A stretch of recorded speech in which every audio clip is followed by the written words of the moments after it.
హనుమాజ్పేట గ్రామంలో గల ఆంజనేయ విగ్రహాన్ని ధ్వంసం చేసిన సందర్భంగా ఈ యొక్క ఆంజనేయ స్వామికి మా హనుమాజ్పేట గ్రామస్తులు కానీ చుట్టుపక్కల గ్రామంలో ఉన్నటువంటి ప్రజలందరూ కూడా ఇక్కడ పైడాన్మన్లుగా పిలువబడుతుంది. చాలా పవిత్రమైన దేవస్థానం.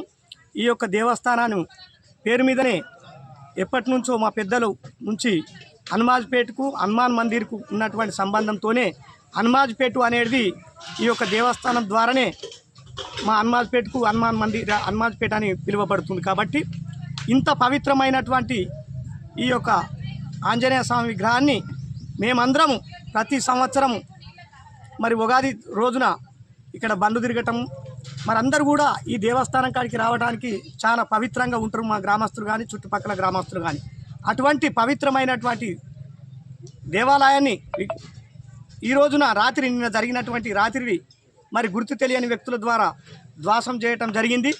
ఇటువంటి ధ్వంసం చేసి ఒక దేవాలయాన్ని ఈ రకంగా చేయటము అది కరెక్ట్ కాదు.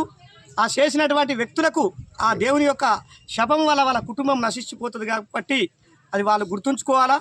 ఇటువంటి సంఘటనలు కూడా ఇక ముందు ప్రతి దగ్గర జరగద్దని మనకు రక్షణగా ఉన్నటువంటి పోలీస్ శాఖ వారికి కూడా ఇక్కడి నుంచి సమాచారం ఇవ్వటంతో వారు కూడా రావటం జరిగింది. వారు కూడా దాని గురించి వారి పర్యవేక్షణలో వాళ్ళు చేయవలసిన చర్యలన్నీ కూడా తీసుకుంటామని చెప్పారు. వారు కూడా తీసుకుంటున్నారు. మరి డాగ్ టీం కూడా రావటం జరిగింది. అది కూడా వెళ్ళి తిరుగుతూ ఉంది.